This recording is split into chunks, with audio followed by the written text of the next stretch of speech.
Hi guys, Shakey Nan again. Today I wanted to talk about, I've been getting a lot of inboxes, comments, emails from a lot of ETs around the world saying that they start off with, I'm sorry to bother you, my shakes are nowhere near as bad as yours. Guys, it's not about how much we shake. It's about how much ET makes us feel, or how it makes us feel. I've written some notes today, which I don't normally do, but I want to make sure I get all this out. I shake. I'm embarrassed. I hide my shakes. I dread invites. I have ET. It's not about how much you and I shake. Everyone progresses differently. This is 49 years and 8 months worth of progression for me. So guys, you know, I've been through what yous are going through.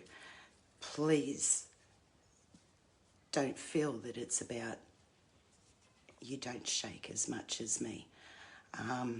I think I've got the double whammy. I got it from both sides of my family because no one in my family shakes like I do. So, you know, it's not, guys, it's not about how much we shake. It's about how it makes us feel. You know, I say I've hidden away for 15 plus years, but really when I look back, I've hidden away for 49 and a half years. When I was little, I used to hide my hands a lot. I'd put them in my lap. I'd put them down beside me, behind me, in your pockets. You know, you worked out how to deal with things.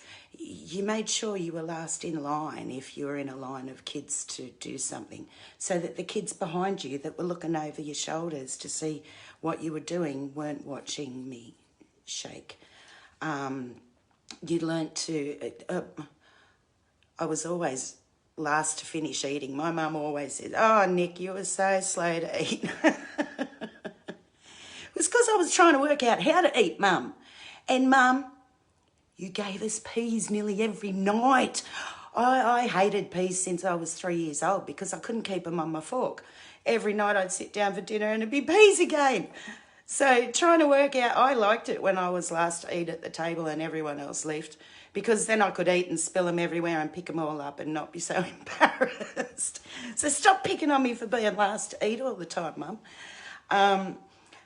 When you went to kids' houses, you didn't drink there.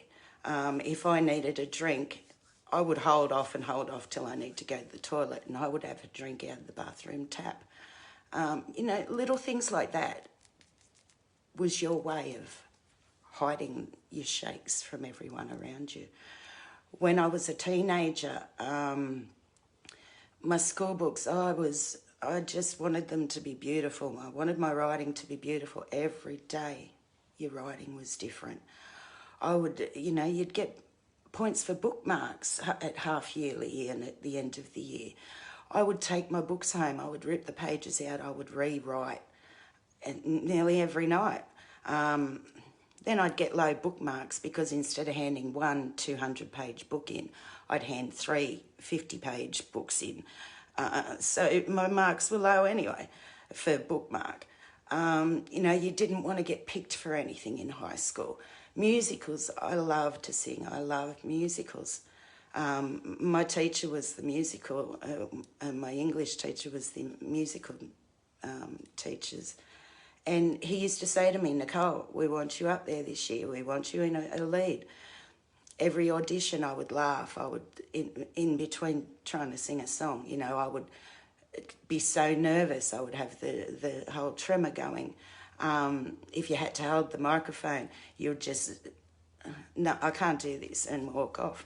I never ever got a lead position, which I always wanted, but you knew you couldn't. You know, when I got married my first time, I wanted to be a mum.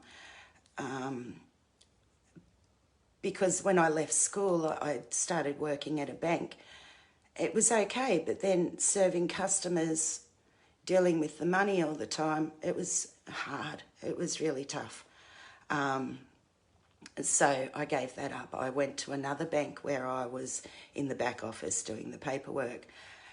That wasn't as tough because I was at my own desk. No one was watching me write. I could do it. If someone was standing there, I wouldn't write. I ended up having to go and serve customers. It was time to leave there. I then got married at 19. Big mistake, but anyway. I got my 3 kids out of it. That's all that matters. So I wanted to be a mum. Secretly, I knew that being a mum, I could be a stay-at-home mum and I wouldn't have to deal with working again. Having the babies was tough. Everyone wanted to come and see. You had a baby in your arm. Your arm was in a position that it shouldn't be. It was shaking. The baby was shaking. Glutton for punishment. I had Dylan, and then 5 days before Dylan turned 1, I had Renee. So I had a 1-year-old on one hip and a baby in another hip, both arms going. When they were 3 and 2, I had Tara Lee. So once again, I had always had 2 toddlers on my hips. Then I had a toddler and a newborn again. The tremors were always there. They were always noticeable. I wanted to be that canine mum for the kids. I wanted to do everything with my kids. I've told you before, I went to the school once when I met Shane. Shane's son was 6 weeks older than mine, so we had 4 under the age of 2 and 9 months, as I've told you. The boys started kindergarten together in different schools. I went to my son's school to do reading. Each kid I took out, because you don't take your own kid out, you take other kids out. Each kid I took out laughed at me. I walked out of that school in tears. Not because of what the kids had made me feel, but more because I knew I was never going back. I was never going to walk back in that school to volunteer again. I started dreading notes home from school because that meant school events. I dreaded school events. I was sitting there shaking away. I didn't want my kids to be embarrassed by it. You know, when the kids were little and Shane and I were together, we used to take the kids on holidays all the time. And then when we had Emily and the boys were 10 and Renee was 9 and Tara Lee was 8, we had Emily and then holidays got too tough for me. It was easier for me to sit at home with the kids. At home, I didn't have to worry about stares, judgments. So holidays stopped. Shane and I don't go on holidays. I feel more comfortable at home than I do somewhere else. Also, they're having to pack, go somewhere else, unpack. You know, it gets too much for me. I can't handle that part of it, or I couldn't. So until I started Shakey Nan, for 49 years and 3 months, I lost of my life to ET.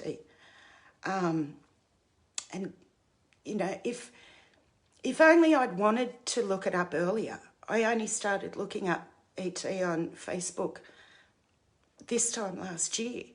And in December, I decided to stop people judging me, to stop people looking at me weird, because honestly, guys, it's a natural instinct. You see someone walking down the street, you do look and you think, oh wow, I wonder what's wrong with them. You see someone shaking like this, there's only a few conclusions you can jump to. No one knows about ET, so they're not going to say ET. You know, and if only I had looked it all up years ago. I just thought that if I looked it up, I was going to only find out medical information. I don't know about the brain part of it. I don't know about the medical side of it. I don't want to know about that. There's too many big words. I can't understand that. I've tried to watch things and I get lost. I can't understand it. I only know about ET. And that's all I can talk about. But if only I knew that the support groups were out there. You know, you punch in anyone that has ET, and please, guys, if you don't have ET, these are private groups for people that do have ET. So I don't want everyone rushing to them. But if you do have ET and you feel you're all alone, you've just found me, punch in ET in Facebook. It will come up with, punch in Essential Tremor, it will come up with all these Facebook support groups. The main two out there are the IETF and the NTF. The IETF is in Kansas, the NTF is in the UK. They do wonderful things. They have brilliant things. You go on their Facebook site, you go down to their webpage, you go to their webpage. They have great information. You know, the NTF, they've got the brochures and the information booklets you can print out as well. This was 24 pages long, so my printer started running out by the time I got to the last page. But, guys, there's so much information out there that's from ETers. It's not the medical jargon. You know, I used to think... Excuse me. I used to think, I know more about them.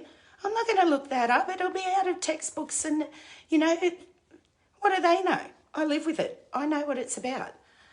But the support groups are all ETers, guys. And it makes you realise that you're not alone. The NTF, they've got some great webinars coming up. On Saturday night, they had one for young adults with essential tremor, which is brilliant. And the beautiful Jackie Farrell, I thank you so much for being a mentor to me through my journey. Jackie works with the NTF. She's their support group organiser, I think. I hope I got that right, Jackie. And she is brilliant. She's reached out to me, and we Zoom a lot. We have great chats, although our chats last 3 hours. We have geography lessons and everything. It's great.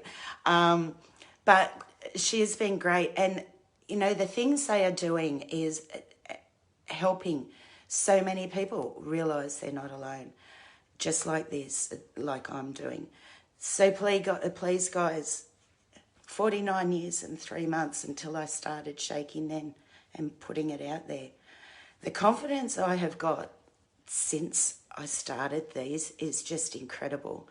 At first, I still wasn't confident enough walking down the street because I didn't know who had watched the videos, who hadn't. It's a little town, like I've told you before. I've lived here most of my life. We know a lot of people.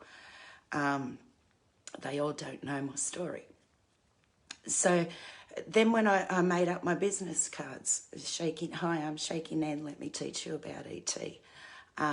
That made me feel a bit more confident. When I put my shirts on, my confidence grows. I walk in the shops now with my head held high. If anyone sees me shaking, they can read, they can look up Shakey Nan, they can learn about it. And that's what it's all about. And now the confidence that I've got, I wish I'd done this years ago. I wish I'd found this all years ago. So guys, reach out.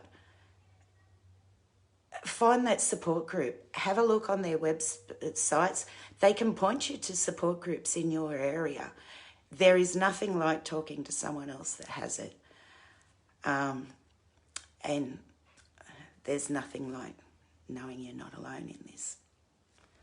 So guys, I hope I got everything out I wanted to say. We were masked last week, Wednesday. Saturday night, 6 o'clock, we went into lockdown.